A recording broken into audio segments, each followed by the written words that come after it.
At the moment in time, you're under arrest, suspicion of attempted murder. Yeah. Okay. You don't have to say anything with me, I'm no defence. Yeah, no. If you don't mention any questions, something which you'll make clear in court. I'm not stopping. Anything that you do to make evidence. Alright. Yo, this is the Scarcity Studios YouTube channel. Please don't forget to like, comment, share and subscribe. And our sponsors at Alpha Claims and Hire Birmingham, the leading and best accident management company. Get a replacement car anywhere in 1 hour. I really appreciate you joining me today, and this story is from Manchester and I think it's really important. We covered it back in September of last year when the story initially broke. And with stories that are so terrible, answers to the questions take longer than a few days or months. We're going to talk about the death of Zakari William Bennett-Eko. He was killed by his own father, who threw him into a river. He was 11 months old and he'd been taken out by his father for a walk by the river. But his dad had been having visions that his son was a devil for a period of time due to the fact that he was suffering from paranoid schizophrenia that he'd been diagnosed with since an early age. Zakari's dad was 22 years old, and after he threw Zakari into the river, he went to the pub and sat down and drank alcohol. He went into the pub and he told people about what he'd just done and openly spoke to the police that was filmed on Bodycam Footage. What's this baby's name? Zakari. And what's your name? Zak. Zak. Right, and what's happened then? I threw him in the river.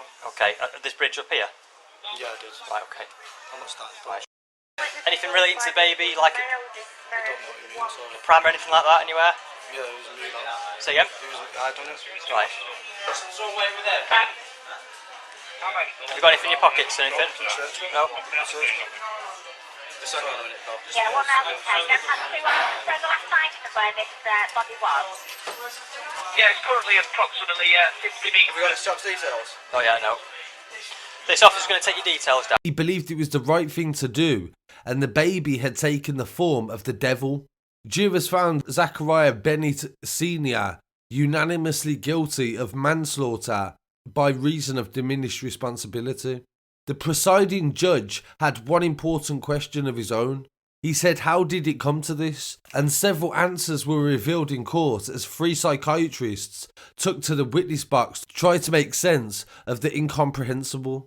They told of a story of a severely ill man, aware of his spiralling condition and that he was slipping through the net and was being failed by a system at every turn. Zak Bennett had first been diagnosed with paranoid schizophrenia at the age of 12, and by the time he was 15 in 2014, his mental health concerns had become so serious that he was sectioned. The teenager would be confined to a secure adolescent psychiatry unit for 17 months, and when he left the unit, Zak Sr. was prescribed a year-long care in the community plan where he would be seen by a specialist mental health practitioner who were aware of his complicated history and how serious his condition was. This plan was never completed, it was revealed in court, and he had no contact with any mental health team. Even after the trial, there remains no clear reason as to why that is. And the failure in his aftercare plan was going back as far as February in 2017. Zak was discharged and he was in the care of a GP, and this shouldn't have been the case, the psychiatrist told the court. He had regular appointments with the doctor, they said, and he was a young man without the words to articulate the nature of his illness. He'd already started using cannabis in what he believed was self-medicating, and it eased some of the conditions, but ultimately probably made things worse. Without understanding what the drug was doing to his mind, he would be faced with a GP who did not have the training to deal with what he was going through, said the psychiatrist. The discharge was slammed by the judge and those who now treat Bennett for his serious conditions. They say that he is one of the most disturbed patients at Ashworth High Security Hospital for mental ill criminals. Zak is likely to remain there for the rest of his life. Dr. John Crosby, the 23-year-old's treating clinician, recommended that he be removed from the community under mental health care. He said it's very rare that someone is admitted to an adolescent secure unit, someone with that sort of history, that he should never have been let out in the first place. Looking back at his notes, he never really found a reason as to why he was let out anyway. And he says that the doctor that he was going to was not qualified to deal with this case. The treating clinician at Ashworth described that the transfer from the community mental health team was a mistake, and the judge said that he needs to be confined to a secure prison hospital. During the time before he killed his own son, he made regular trips to A&E, and he made a genuine and sustained attempt to seek professional help, the judge in the case says. He said, "You were trying your best, and I can respect this. And you were failed at every turn. The difficulties you had communicating with doctors in a busy A&E department, and they failed to recognise your mental state. You have serious medical conditions that require urgent, intensive and long-term treatment. And it is a failure in the system in your case, and you have slipped through the net in terms of your mental health, which could have saved your child's life." He was on a number of medications during his life, but at the time of his death, he is believed to have stopped using his antipsychotic. And this is what they believe led up to his psychotic episode.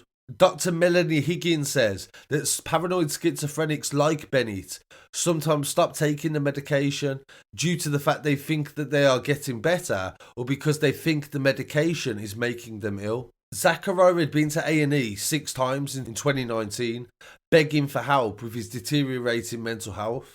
On one occasion, he specifically asked them to section him and threatened to kill himself in the presence of his partner and the mother of baby Zakari. The desperation of the heartbroken mother, Emma Blood, was also very clear. Knowing her partner's background, she tried her best to get him help, and she became increasingly alarmed with the words being said by a man she thought she knew. Bennett-Eko Sr. began claiming that his mother was Beyonce, and that he himself was the devil, and that little Zakari was not their child. Emma tried to get emergency medication by calling the doctors, but she never got a call back. Instead, Bennett came away from each visit and been referred back to the GP with medical notes saying no emergency and no urgency. 3 days after his final visit to North Manchester General Hospital, where he left before medics had a chance to see him, Bennett threw his baby son into the river. Dr. Higgins said opportunities were missed to actually save Bennett and his son, and his calm appearance was taken at face value because he wasn't screaming and shouting, and nobody seen that he was in a very bad place in his mind. His mental health crash was unrecognised. Multiple investigations have been launched in the wake of baby Zakari's tragic death, including the Mental Health Greater Manchester Trust. As the body marshalling mental health across the region, the trust was likely to be the body that would review the mistake of discharging Bennett from mental health care in the first place. However, when asked to define what moments in the timeline had specifically been investigated, the trust had declined to answer Manchester Evening News when they tried to investigate. The trust sent their deepest condolences to the family of Zakari, and they understand that this comes too late and they wish they had done more. Key areas for improvement included clarification around the crisis assessment policy, training and education for staff, more effective communication between partner agencies. So this is definitely some of the most damning evidence from several medical professionals in a court of law, and also the judge, that have said that this system failed him. So we really do need to be doing a lot more in relation to these sort of cases. We need to be finding out beforehand. People need to be intervening before it gets to this stage, because we can't be risking children being killed by their own parents. So rest in peace to Zakari Eko, and thank you for joining me today. Please don't forget to like, comment, share and subscribe. I'll be back again very shortly with some more news. Peace.